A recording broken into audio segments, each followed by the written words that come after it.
नमस्कार. गुरुच्या गप्पांमध्ये मी तुमचं मनापासून स्वागत करतो. माझ्या सवयीत आहेत साताऱ्याचे कर्तव्यदक्ष आरोग्य सभापती सन्माननीय धनंजय जांभळे सर. खरं तर त्यांच्याशी आपण बोलणार आहोत एका महत्त्वाच्या विषयावरती. आज जकातवाडी ग्रामस्थांमध्ये साधारणतः 11 नोकऱ्यांना म्हणजे त्याच्यामध्ये मुलं आहेत, काही पुरुष आहेत, अशा मंडळींना आज भटक्या कुत्र्यानं चावा घेतला आहे. सातारा शहरातील भटक्या कुत्र्यांचं निर्बीजीकरण आणि एकूणच कचऱ्यामुळे निर्माण होणारे अनेक प्रश्न आहेत. या संदर्भात भाऊ काय सांगाल नेमकं या आज घडलेल्या घटनेत? दुर्दैवी घटना घडली, जेणेकरून आपण स्वतः या जखमा म्हणजे बालिका असू द्यात, महिला असू द्यात किंवा ज्येष्ठ नागरिक असू द्यात, त्यांचे जे जखमा खोलवर गेलेल्या पाहिले असतात, पोटाला, हाताला, अगदी तोंडाला किंवा पायाला, अतिशय तीव्रपणे ते कुत्रं त्या लोकांना चावलं. ह्याचा अर्थ किती वाईट होतो, जेणेकरून कुत्रं म्हटलं की विषारी, त्याचं विष जर त्या शरीरात गेलं, वेळेत त्यांना उपचार नसते केले, वेळेत तिथले सर्व सतर्क, सर्व समाजसेवक, सरपंच, विविध संघटनेचे पदाधिकारी, मंडळांचे सर्व अध्यक्ष पदाधिकारी, त्यांनी व्यवस्थित सर्व जखमींना वेळेत सिव्हिल हॉस्पिटल आणलं आणि ज्या पद्धतीनं प्रथमोपचार करायला पाहिजे होती त्या पद्धतीने सिव्हिल सर्जन, सिव्हिलचे सर्व डॉक्टर येऊन चांगल्या पद्धतीनं केलं. अतिशय तीव्र अशा जखमा असल्यामुळं अंगावर शहारे येत होते, जेणेकरून हीच वेळ आपल्या कुटुंबावर, आपल्या बालकांवर, आपल्या मित्रांवर आल्यानंतर काय परिस्थिती होते ती परिस्थिती मी आज डोळ्यानं पाहिलेली आहे. भाऊ नेमकं किती जणांना हे कुत्रं चावले? आणि 11 जणांना चावलं आणि असं समजतंय त्याच्या अगोदर तिथल्या 2 कुत्र्यांना सुद्धा चावलेलं आहे. ते पिसळलेलं कुत्रं होतं? पिसळलेलं 100% सगळ्यांच्या गेली 2 ते 3 वर्षापूर्वी तशीच घटना जगातवाडीमध्ये, शहापूरमध्ये झाली.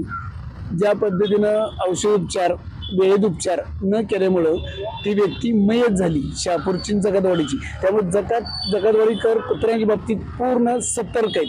त्यामुळे त्यांनी सांगितलं आपल्याला ती कुत्रं पिसळलं होतं आणि असं होतं, त्यामुळे ते म्हणतात ते बरोबरच आहे की पिसळलंच होतं. भाऊ खऱ्या अर्थानं उघड्यावरती कचरा टाकण्याच्या संदर्भात आपण खूप दक्ष आहात. या संदर्भात वेळोवेळी आपण विविध प्रभागांमध्ये जे आपलं आता सखोल स्वच्छता सर्वेक्षण सुरू आहे, त्यानिमित्तानं आपण सातारा शहरातील विविध प्रभागांमध्ये रोज जात आहे, आपली सगळी टीम मिळून जात आहे. तुम्ही काय सांगाल सातारकरांना? खरं तर या घटनेच्या अनुषंगानं काय उघड्यावर कचरा टाकणं किती धोकादायक ठरू शकतं? आपण यापूर्वी अतिशय बऱ्याच घटना पाहिल्या. त्यानिमित्तानं श्रीमंत छत्रपती शिवेंद्रराजे, श्रीमंत छत्रपती उदयनराजे त्या पद्धतीनं सर्वसामान्य लोकांनी, मतदारांनी आम्हाला निवडून दिलं, एक विश्वास दिला आणि ज्या पद्धतीने आम्हाला सभापतीची जी जबाबदारी दिली ती अनुभवाच्या जोरावर मी चांगल्या पद्धतीने सांभाळत असताना जे आता कुत्री चावतायत वगैरे त्याच्या अगोदरच काय केलं पाहिजे त्या निमित्तानं मी सर्व दिवस रात्र ज्येष्ठांशी, काही संघटना आहेत, काही डॉक्टर आहेत, काही माध्यम आहेत, त्यांच्याशी बोलून मी त्यांचं मार्गदर्शन घेऊन काय सुविधा पुरवता येतील किंवा काय आपल्याला करता येईल लोकांसाठी ते करत असतो. त्या निमित्तानं कुत्र्यांच्या बाबतीत गेले आता 2 ते 3 महिन्यापूर्वी आम्हाला निवडून दिलं, सभापती पद दिलं. त्या निमित्तानं आम्ही आता एक 5 गणीची संस्था आहे, त्या संस्थेला नुसती टिप्पणी, विषय मंजूर न करता सगळं होऊन अतिशय चांगल्या पद्धतीने त्यांना आपण वर्क ऑर्डर दिलेले. गेली 4 ते 5 दिवसापासून येत आहेत, कुत्री उचलत आहेत आणि शहरातली कुत्री उचलण्याचं निर्बीजीकरण करण्यासाठी ज्या गोष्टी आहेत त्या आम्ही चांगल्या पद्धतीनं करतोयच. ह्याच्या अगोदर गेली महिन्यापूर्वी स्वतः मुख्य अधिकारी विनोदजी जळक साहेब, आरोग्य प्रमुख आपले राकेशजी दलियन आणि आपल्या विभागाचे आरोग्याचे दुसरे आमचे माळी आणि त्या पद्धतीनं बांधकामचे डैफळे रावसाहेब, या आम्ही स्वतः ज्या पद्धतीने इथं कुत्रे उचलणार ती कंपनी त्या पद्धतीने 5 गणित नेणार आणि तिथं निर्बीजीकरण कोणत्या पद्धतीने करणार, त्यांच्यावर काय उपचार करणार ती पाहणी करण्यासाठी मी गेलेलो. ती पाहणी करून सगळं व्यवस्थित माहिती घेऊन त्यांना आम्ही वर्क ऑर्डर दिलेली आहे. आता सातारा शहरामध्ये कशा पद्धतीनं हे निर्बीजीकरणाचं काम होणार आहे? कारण की आता तरी सध्या आपण पाहतोय की जकातवाडी गावामध्ये झाले. नेमकं जकातवाडीमध्ये हे होण्यामागचं कारण काय आहे असं तुम्हाला काय वाटतं? ज्या पद्धतीनं गेली 4 ते 5 वर्षे प्रशासक होते, ज्या पद्धतीनं ओला सुक्का कचरा सातारा शहरातूनच सिग्रिगेशन करून न्यायला पाहिजे होता, ज्या पद्धतीने न्यायला असता वेळेत विल्हेवाट लावली असती, ही विल्हेवाट न लावल्यामुळं, ओला सुक्का वेगळा न केल्यामुळं ही परिस्थिती उद्भवली. तिथं आगडोंब झाला धुराची लोट, आगीची लोट, कोणताही कसलाही प्राणी किंवा माणूस असल्यानंतर आगीला धुराला घाबरतो. त्या निमित्तानं तिथली जनावरं, मोकट जनावरं जकातवाडी, सातारा शहरात किंवा आसपासच्या गावात जायला लागली आणि असे प्रकार घडायला लागले. आज बिबट्याचं सुद्धा आपण वारंवार या परिसरामध्ये म्हणजे आपण पाहतो गुरुबार मैदान परिसर आहे किंवा अगदी अजिंक्यताराच्या पाठीमागच्या परिसरामध्ये त्याचा नित्य वावर आहे. खरं तर त्याचं हे खाद्य समजलं जातं. दुर्दैवानं आज या भटक्या कुत्र्यांच्या पिसळक्या एका कुत्र्यामुळं येथील ग्रामस्थांच्या जीविताचा प्रश्न ऐरणीवर आला. तुम्ही जिल्हा शासकीय रुग्णालयात गेला होता, इथली काय परिस्थिती अनुभवली आपण? गेल्यानंतर त्यांचे आई बाळांचे किंवा वयस्कर लोकांची मुलं, त्यांच्या मुली, सुना, अगदी निम्म्याच्या वर गाव तिथं जमा झालेलं, त्यांचे डोळ्यातून आलेलं पाणी, लहान मुलांवर उपचार करताना त्यांचे किंचळलेले आवाज, त्यांचे औषधोपचार करताना ते ओरडाओरड बघितली असती ना, जी वेळ त्यांच्यावर आली ते आपल्यावर न येण्यासाठी, आपल्या कुटुंबावर, आपल्या मुलांवर, आपल्या बहिणींवर न येण्यासाठी ज्या पद्धतीनं सातारा शहरात, सातारच्या परिसरात आपण पहिलं कर्जी नाक्यावरून या, बोगद्यातून डबवाडीकडे जावा, बोगद्यातून कोरणेश्वरकडे जावा, चार भिंतीकडे जावं, स्वातपासून चार भिंतीकडे अजिंक्यतारेवर जावा, अगदी मोळाच्या वाड्यावरून त्या रोडने येतो तो रोड बा किंवा तुमचा मोळाचा हे का नाही तुमचा वाडे फाटा ते सर्व्हिस रोड आपल्या बॉम्बे रेस्टॉरंट पहा. वेळोवेळी ज्या पद्धतीनं जिथं लोकांचा वावर आहे तिथं आपण घंटागाडीत, ट्रॅक्टरमध्ये कचरा न टाकता वेळोवेळी टाकताय. त्यामुळे ही भटकी जनावरं म्हणजे डुकरं असू द्यात, गाया असू द्यात, कुत्रे असू द्यात अशी येणार आणि वेळोवेळी प्रकार घडणार. त्यामुळं आपणच सुधारणं फार महत्त्वाचं आहे. खरं तर तुम्ही आता महत्वाचा मुद्दा सांगितला. त्रिशंकू भाग आपल्याकडे नव्हता, मात्र त्यानंतर सातारा नगर परिषदेच्या हद्दीमध्ये हे बरेचसे भाग आलेले आहेत. उघड्यावरती कचरा टाकणं हे सर्रास आपल्याला पाहायला मिळतं. खरं तर खासदार श्रीमंत छत्रपती उदयनराजे भोसले यांनी संकल्प केला होता की कचरा कुंडीमुक्त सातारा, आणि तत्कालीन मुख्याधिकारी अभिजित बापट यांनी आदेशाचे फलक विविध ठिकाणी लावले. आज देखील विविध ठिकाणी उघड्यावरती कचरा पाहायला मिळतो. नागरिक उघड्यावर कचरा टाकतात. आपण देखील काही व्हिडिओ या संदर्भात पाहिलेले आहेत. आपल्याकडे सुद्धा त्याचे पुरावे आपण तयार केलेले आहेत. काय सांगाल या अनुषंगाने? आपण कोविडमधून गेलो, किती वाईट परिस्थिती होती. वॅक्सिन घेतल्या नाही घेतल्या, लहान बाळा असू द्यात, वयस्कर असू द्यात, महिला असू द्यात, किती लोक मृत्युमुखी पडली. त्या निमित्तानं आपण सर्वांना वाटत होतं, त्यावेळेस वाटलं, परंतु कालांतरानं सगळी विसरली.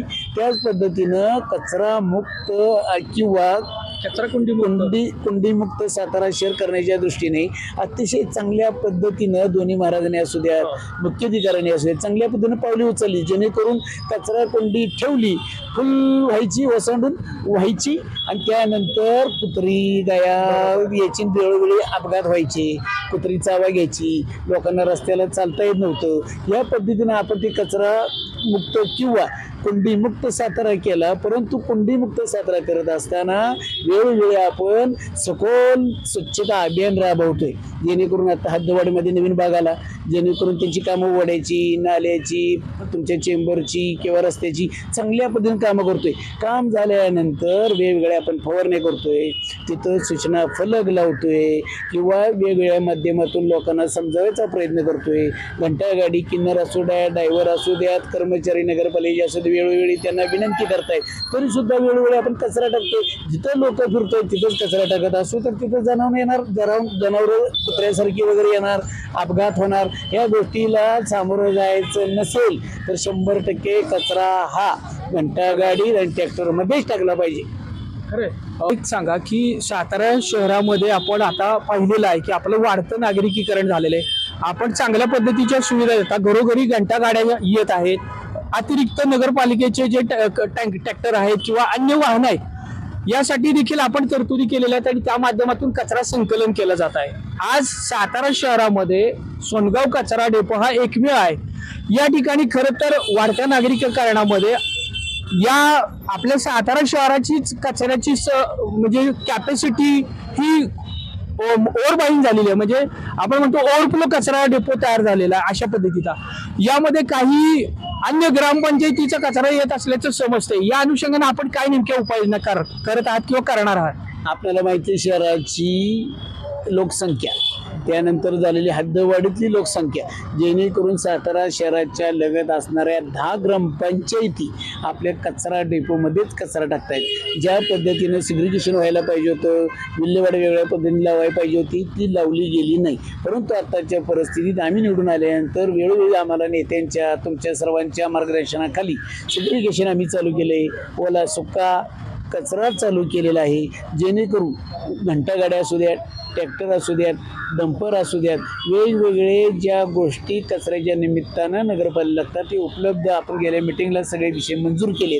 त्या निमित्तानं सगळ्यांना सगळ्या सुखसुविधा घेण्यासाठी वेगवेगळी वाहनं आम्ही उपलब्ध करून देतोय. पण लोकांनी सुधारण्याच्या दृष्टीनं ह्या सगळ्या गोष्टी स्वच्छता मोहीम वगैरे चालली. त्या निमित्तानं प्रत्येकाची आपली जबाबदारी, म्हणजे पत्रकार तुम्ही सुद्धा असो किंवा नेते असो किंवा सर्वसामान्य जनता असो, ज्या पद्धतीनं सगळी मदत करतायत, सहभाग घेत आहेत. 5-10% लोकांमुळे जर अशा गोष्टी सातारा शहराचं विद्रुपीकरण घडत असेल तर 100% त्यांना कायदेशीर कारवाईला किंवा दंडात्मक कारवाईला सामोरं जावं लागेल, असं आम्ही या निमित्तानं काम चालू केलेलं आहे.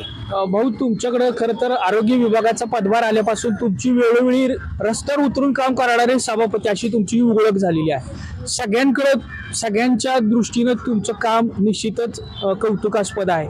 आपण स्वतःहून बऱ्याचशा गोष्टी करताय, त्यामुळे नागरिकांमध्ये देखील त्याची एक प्रेरणा मिळते. आपल्या नगर परिषदेकडे नेमके स्वच्छता कर्मचारी किती आहेत भाऊ, हे नेमकं जनतेला कळावं आणि त्या माध्यमातून कशा पद्धतीनं आपण काम करतात, त्याचे जे विविध कर्मचारी आहेत, काय सांगाल या संदर्भात? कर्मचारी उपलब्ध म्हटलं तर मोजता येणार नाही एवढे आहे.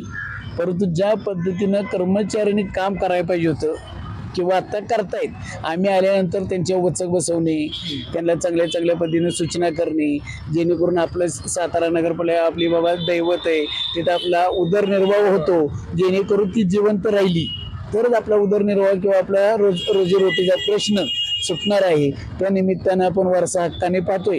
विभागी असू द्यात किंवा पण ते वेगवेगळ्या पद्धतीनं आपण 2-3 वर्ष ज्या पद्धतीनं कर्मचारी राजीनामा देतात आणि आपल्या वारसांना लावतात, तो आदर्श घेण्यासाठी वेळ आपली महत्त्वाची. वेळेत हजेरीवर येणे, वेळेत प्रामाणिक काम करणे, जेणेकरून आपल्या सर्वांना माहिती अधिकार किंवा वेगवेगळ्या प्रकारे कायदेशीर कारवाई, त्या निमित्तानं आत्तापर्यंत जे ढकल चालत होती त्या निमित्तानेच कसल्याही परिस्थितीत कचऱ्याचं साम्राज्य होत होतं. त्याच निमित्तानं 3-4 महिने आम्ही सर्वजण एकत्र मिळून ज्या पद्धतीने उपाययोजना ज्या करायला पाहिजेत कर्मचाऱ्यांच्या, मागाशी सांगितल्याप्रमाणे गाड्यांच्या वाहतुकीच्या बाबतीत, ते चांगल्या पद्धतीने करतोय, त्यांना सूचना करतोय आणि त्यांच्याने काम करून घेतोय, ती काम सुद्धा करतायत. यात सातारकरांच्या लक्षात आले. ज्या पद्धतीनं मागाशी म्हटलं 5-10% लोकांमुळे होत असेल ते लोकांनी थांबवलं पाहिजे. खरं सोनगाव कचरा डेपो परिसरामध्ये धुमस्ता सोनगाव कचरा डेपो अशी आपण वृत्त मालिका सुद्धा सुरू केलेली आहे. या अनुषंगाने देखील आपण वेळोवेळी नेमकं काय तिथं झालं, तुम्ही देखील सभागृहात माहिती देताना सांगितलं होतं की घनकचऱ्याचं व्यवस्थापन झालेलं नाहीये, यामुळे ह्या गोष्टी झाल्या, संबंधितांवरती कारवाईचे सोपस्कार पार पडले. भाऊ, मला एक सांगा जाता जाता की आज या सगळ्या सोनगाव कचरा डेपोचं प्रकरण झालं एका चुकीच्या निर्णय घेतल्यामुळे, वेळेत निर्णय घेतल्यामुळे आज डेपो पेटला. काय परिस्थिती आहे आता? तुम्ही रोज तिथं जाताय, तुमचा मूळ काम करण्याचा अतिरिक्त वेळ हा तिथं कारण नसताना वाया चाललाय, काय सांगा? ज्या पद्धतीनं 4 ते 5 वर्षाची ढीग आहेत, त्याच्या आपल्या सर्वांच्या चुकीमुळं प्लॅस्टिकच्या बॉटल जास्त प्रमाणात असल्यामुळे आम्ही कित्येक महाबळेश्वर नगरपालिका, रहमतपूर नगरपालिका, सातारा नगरपालिकेच्या फायर फायटरच्या गाड्या 24 तास दिवस रात्र पाणी मारतायत. परंतु एवढा मोठा आगडोंब धूर असल्यामुळं आणि प्लॅस्टिक मागायची सांगितल्यामुळं असल्यामुळं ते विजण्याच्या मनस्थितीत नाहीत. परंतु पोकलँड, डंपर, तुमचं वेगवेगळ्या पद्धतीची यंत्रणा लावून 4 ते 8 दिवसात कचरा डेपो हा विजणारच आहे, त्याची विल्हेवाट लागणारच आहे. आणि ज्या पद्धतीनं साताऱ्यातील 80, 90, 100 टन कचरा येतोय, त्याची विल्हेवाट जर आता ज्या पद्धतीने आम्ही सगळे नियोजन अध्यक्ष उपाध्यक्ष आम्ही सर्वांनी केले ते होणारच आहे. त्यामुळे पुढं अशा गोष्टी कचरा पेटेल, कचरा डेपो पेटेल अशा होणारच नाहीत. ज्या पद्धतीनं आता तिथं कुत्रे बाहेर पडतायत त्या पद्धतीने तिथं गेट दुरुस्ती किंवा काँक्रिटीकरण किंवा ज्या वॉल आहेत त्याची उंची वाढवणं, श्रीमंत छत्रपती शिवेंद्रराजेने आम्हाला वेळोवेळी सूचना सूचना केल्या, जेणेकरून अशी आग लागती, पाण्याचा अपव्यय होतोय, पाणी आपलं काच आहे, उरमोडीचं आहे, जे चांगल्या पद्धतीने सातारा शहराला द्यायचे. जर असं वाया गेल्यानंतर पाणी लोकांना उन्हाळ्यात कमी पडेल तर काय अडचण येईल, म्हणून चांगल्या पद्धतीने सूचना करून फायर फायटर ज्या पद्धतीनं तिथे क्षमता असणारी जी यंत्रणा पाहिजे ती सुद्धा आता आपल्या परवाच्या विषयात आपण सर्व मताने मंजूर केली, एक मताने ती यंत्रणा सुद्धा कार्यान्वित होती. त्या निमित्तानं मला तुम्हाला सांगावं असं वाटतंय. भाऊ, आता तुम्ही जो महत्त्वाचा मुद्दा सांगितलात की तुम्ही फायर फायटर किंवा तिथं जे आग विझवण्याच्या संदर्भातली जी यंत्रणा आहे ती कार्यान्वित करण्याचा खूप चांगला निर्णय आपण घेतात. खरं तर आत्ता ह्या सोनगाव कचरा डेपो पेटल्यानंतर नेमकं किती पाणी खरं तर डेपोवरती म्हणजे आपण वायाच म्हणावं लागेल, कारण की ही चूक आपली कुणाचीच नाहीये, ही घडलेली आपत्ती आहे. पण त्या आपत्तीचं निवारण करण्यासाठी सातारा नगर परिषदेला नेमकं किती पाणी तिथं द्यावं लागलं, म्हणजे गाड्यांचं स्वरूप वगैरे काय असेल? खरं सांगायला दुःखच वाटतंय. मागच्या परिस्थितीत जर आपण गेलो, 5 वर्षाचा कचरा विल्हेवाट न लागणं किंवा कुणी केलं काय केलं तर काय होतं, जे काम करणारे आपण त्यावर दुर्लक्ष होतं आणि ते दुर्लक्ष झाल्यानंतर ही परिस्थिती उद्भवती. म्हणून तसल्या गोष्टीवर मी दुर्लक्ष करायचं आणि आत्ता पद्धतीने चांगल्या पद्धतीने काम करायचं असं ठरवलेलं.